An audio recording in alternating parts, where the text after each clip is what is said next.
Assalamualaikum warahmatullahi wabarakatuh. Kita sampai pada tajuk 6.4. Kalau sempat pada hari ini, saya akan terangkan tentang new format SPM. New format ni kalau kita tengok di sinilah. Kita ada dua bentuk soalan. Yang ini kita panggil pelajar. Ini ialah respon terhad. Tak payah buat apa. Modul ni saya dah bagi soft copy, cuma common je tak nak print. Dah print. Yang print sama. Okey. Sebab soalan periksa saya hanya ambil pada modul yang dah ada. Saya takkan buat, tak ada ubah. Berdoa lah muka surat berapa. Baik. Respon terhad biasanya kita bagi kepada soalan struktur. Saya terangkan ini dulu.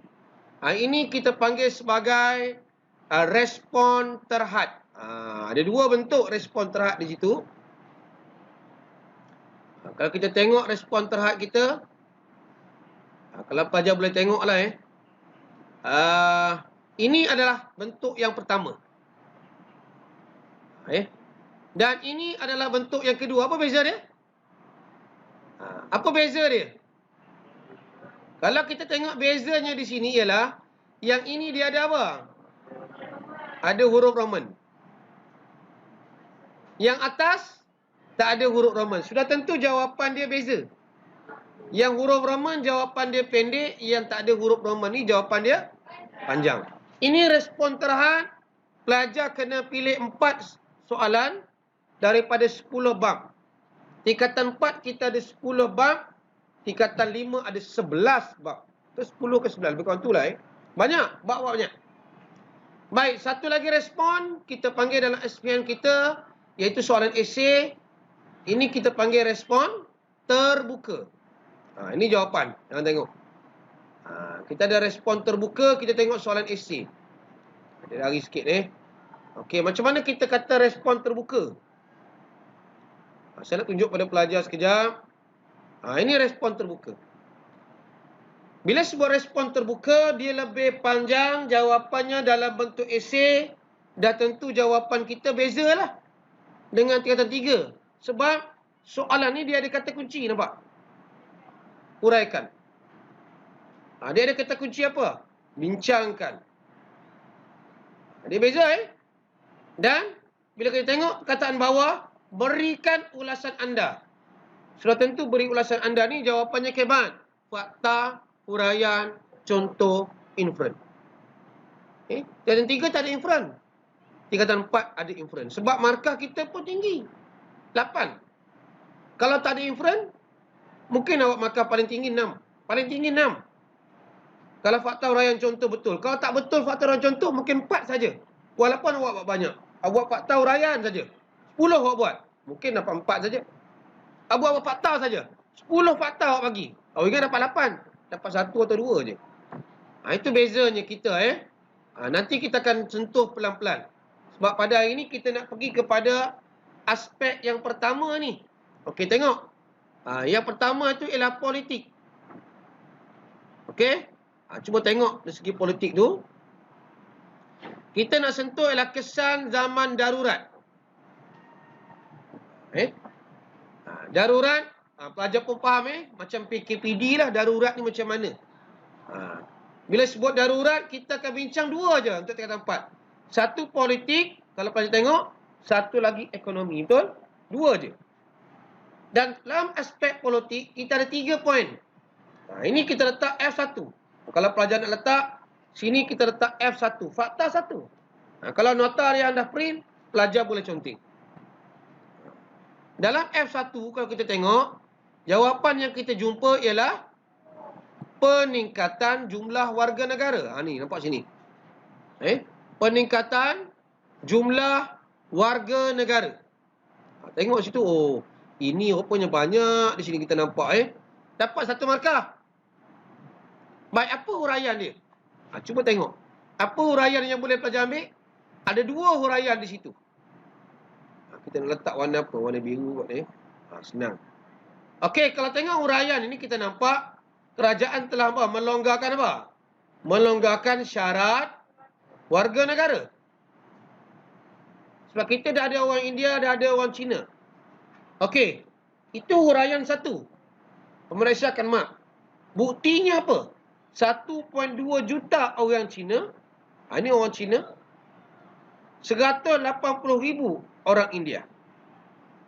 Bermaksud di sini, pelajar, 1 fakta, 2 huraian, dan yang bawah ini kita panggil lebih kurang macam inferen dia lah, kesan dia.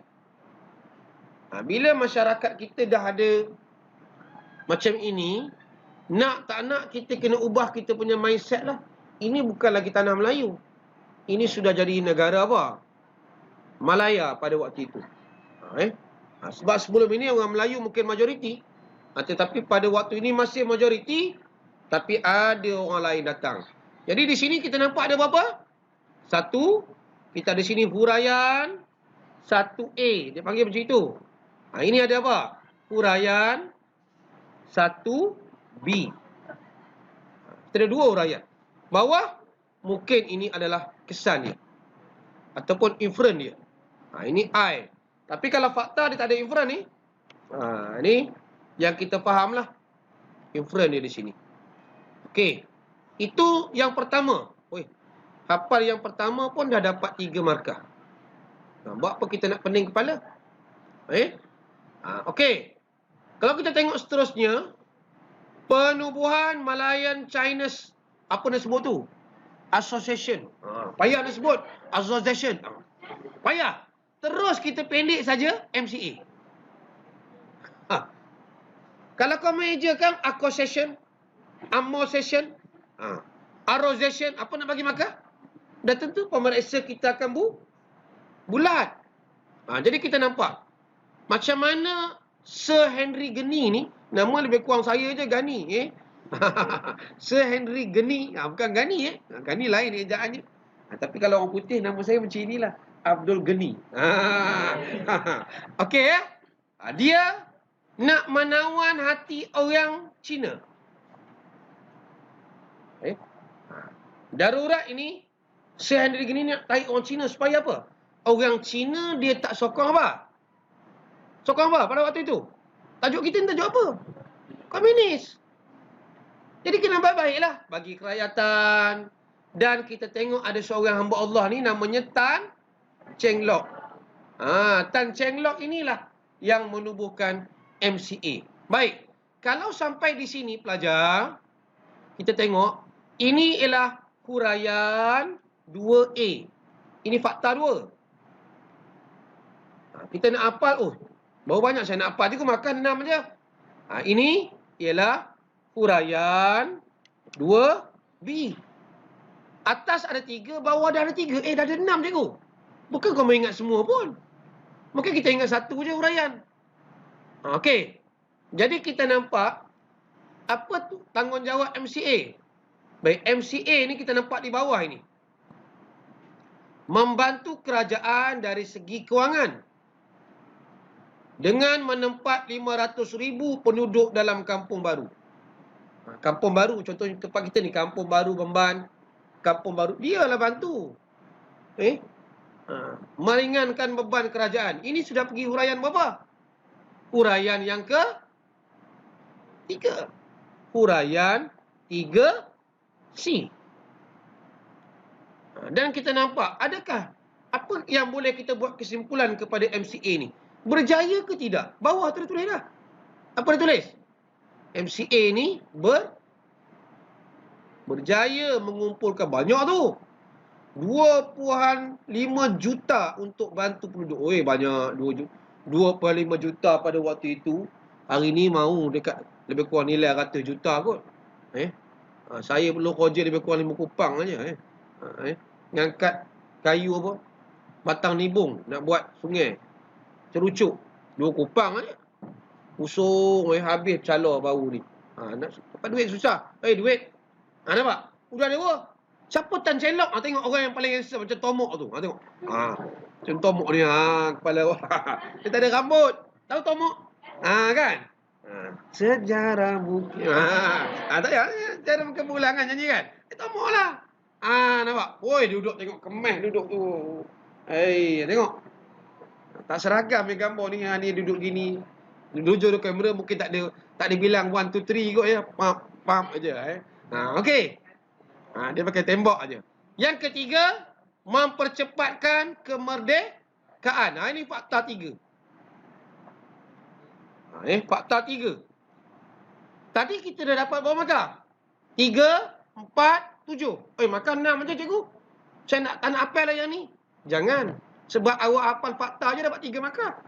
Awak hafal fakta je. Cepatkan kemerdekaan. Penubuhan MCA. Pendek je. Mungkin soalan struktur kan. Penubuhan MCA. Mempercepatkan kemerdekaan. Syarat kemerdekaan dilonggarkan. Ayat awak tak sama dengan buku teks. Tapi pemeriksa dia faham. Awak nak letak peningkatan jumlah warga negara ni syarat kewarganegaraan. Awak ingat fakta. Rupanya awak dah bagi huraian. Dapat markah. Ada masalah. Orang minta ayam, awak bagi ikan. Okey lah. Jadi makan. Baik. Nampak di sini? Kita nampak mempercepatkan kemerdekaan ni apa sebab? Kita dah belajar dalam bab 5. Yang ini senang saja. Kalau kita nak menamat darurat ini, pada waktu itu kalau tak ada perpaduan tak boleh. Ini ditubuhkan apa? Penubuhan jawatan kuasa hubungan antara kaum. Tolong ingat yang ini. Yang mana orang Melayu, khususnya parti apa? Orang Melayu ni parti apa? UMNO. Parti UMNO. UMNO tak apa, saya bahasa baku. UMNO dan 3 parti ini mereka telah menubuhkan parti perikatan.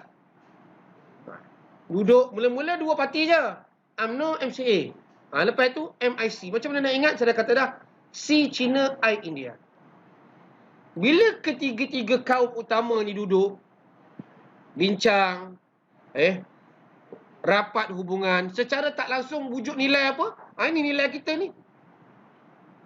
Adanya perpaduan kaum. Bila masyarakat dah bersatu padu, dah ada perpaduan, agak-agak komunis senang ke nak serang kita? Tak boleh lah. Komunis datang je kita hello. Tak ada handphone tak ada macam tu Kita mungkin kita laung, komunis, lari. Minggu lepas kita tunjuk kan. Itu kita nampak.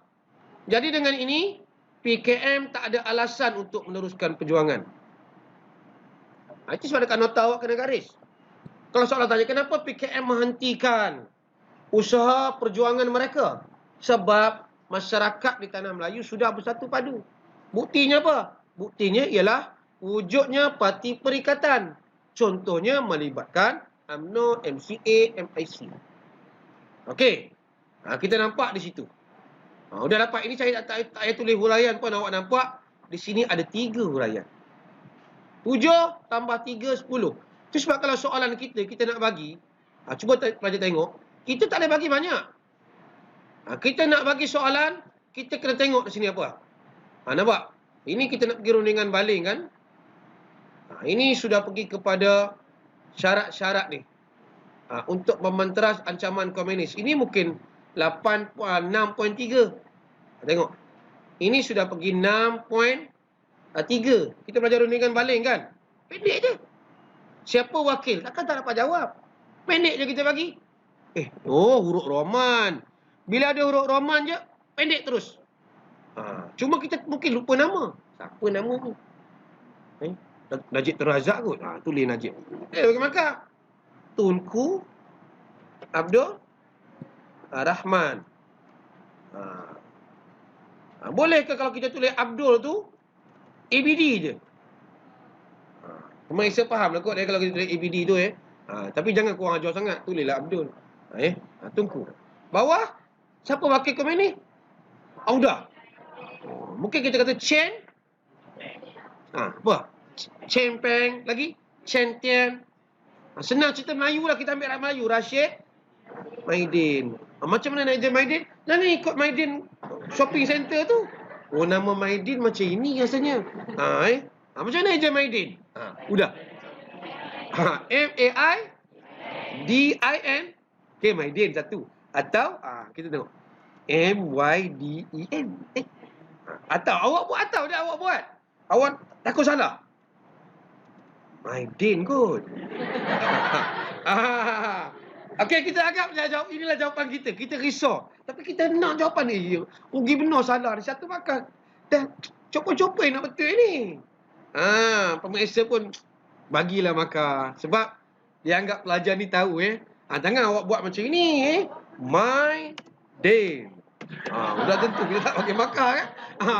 Nak bagi markah macam mana? Nampak sangat kebodohan terlampau kan? Nampak? Itu senang je, itu beza respon terhad. Baik. Okey, itu aspek pertama. Aspek kedua tengok ekonomi. Yang ekonomi ni senang sangatlah. Pelajar bila sebut ekonomi, yang ini soalan kebat. Kita boleh jawab. Bila kita perang, ini jawapan kita ni.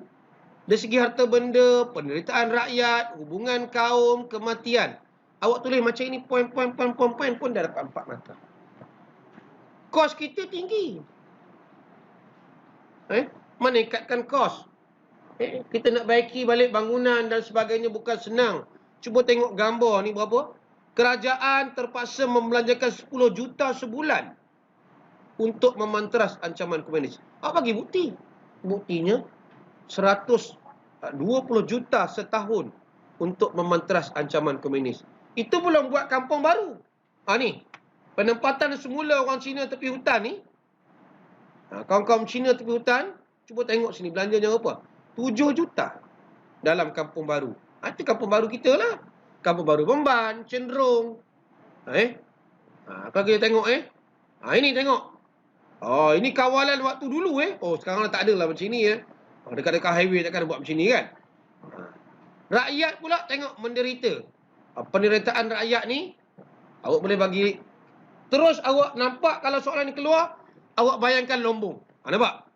Lombong dan ladang menjadi sasaran komunis. Cukup dah. Dapatlah markah. Jadi kita nampak apa sasaran? Mereka ini menjadi sasaran untuk peras ugut bagi mendapat wang dan makanan-makanan. Tak berani keluar lah.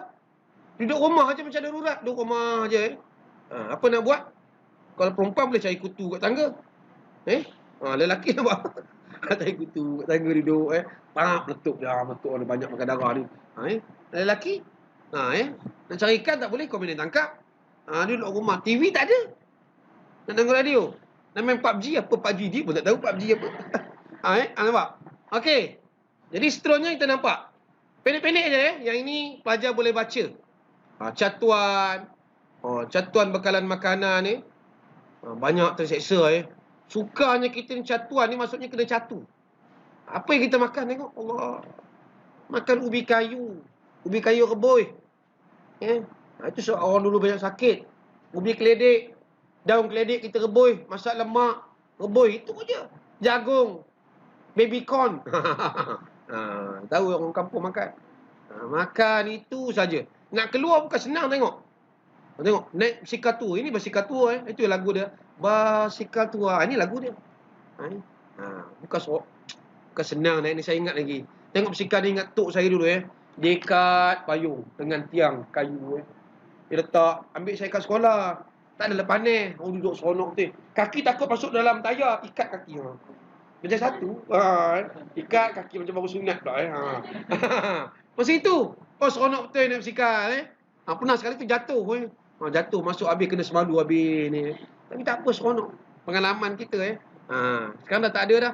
Mana pernah orang naik basikal tu ke sekolah. Tahun lepas ada. Kita ada bergambar dengan basikal. Baik. Hubungan kaum juga renggang. Nampak ni. Kaum renggang lah kita nampak di sini. Sebab kaum Melayu ini, kaum Cina, nampak ni, kaum Cina dikumpulkan dalam penempatan yang sama, kaum lain di tempat lain, tak boleh campur. Jadi macam mana kita nak rapat hubungan? Kaum Cina dapat rumah, kita dalam keadaan serba kekurangan. Mereka diberi rumah. Rumah pun taklah special sangat. Atap je ada gambar tu kan. Jadi macam mana kita nak bersosial dengan kaum lain? Nak sembang-sembang, membawang, tak ada lah pada waktu itu. Dan kita nampak. Akhirnya. Kena ingat ni. Kita ni merdeka dalam darurat. Sebab tarikh ni tolong ingat. Kalau tengok kertas satu ada. Tarikh kita tamat darurat ni. Ialah 31 Julai 1960. Kita merdeka 57. Maksudnya. 3 tahun selepas merdeka barulah komunis kurang, slow lah sikit. Belum habis, slow. Dan tempoh masa dia 12 tahun negara kita. 48 sampai 60. Banyaklah dalam 12 tahun ni. Kalau kita tengok gambar-gambar, ada tak gambar rumah kampung baru? Ada tak saya? Mana gambar kampung baru saya punya gambar? Kita tengok balik. Ada kan? Buku surat mana entah ada, saya tengok ada gambar. Ni belakang. Kalau boleh tengok dekat belakang, dekat soalan ada rumah kampung baru kan. Bukanlah special sangat pun. Nampak? Ini tengok. Inilah rumah. Tanah depan sekangkang kera tu untuk cucuk tanam. Dia bawa dipindahkan macam ini. Ini dipindahkan ni. Ini rumah ni mah. Ini nak lalu ada traffic light. Dekat tengah-tengah jalan dulu. Ingat Teluk Intan dulu. Kereta api lalu atas jalan je. Atas jalan macam ni. Bila kereta api lalu stop. Macam cerita-cerita Tamil kan. Stop. Sonok kita balik panjang. Kita buka balik. Ini catuan makanan. Dia masak. Catu. Kalau ramai keluarga. Berapa orang kamu? 5. Dia ada kad dia. Kad catuan. Dia bagi lebih sikit. Walaupun kita seorang jadi makan banyak. Tak boleh lah. Nak makan banyak tak dapat. Itu kita kekurangan pada waktu itu. Ni kita nampak. Okey. Dan ada soalan di sini. Ini kita nampak. Ini siapa? Ini tim apa ni? Ini tim Chimping and the Gang. Ini tim Tunku Abdul Rahman and the Gang. Ini rundingan baling. Tolong tengok. Sebab ada dalam soalan esei. Latihan kita akan buat minggu depan. Ini geng komunis ni. Nampak? Ini Rashid Maidin, Cintian dan Chimping. Ini Rashid Maidin. Ini Chimping, Cintian. Tunku Abdul Rahman. Ada Widi Sambadan. Ada Tun Tan Cheng Lock. Kita nampak situ. Ini. Tengok gambar je kita boleh buat soalan dah. Ini gambar. Ini nampak. Garam benar ni. Sir Garrett Templar ni. Dia bagi survey tengok penduduk melancarkan perang saraf. Apa dia buat? Itu soalan objektif. Ini kita tengoklah kemudian baik. Saya rasa cukup setakat itu untuk hari ini. Pelajar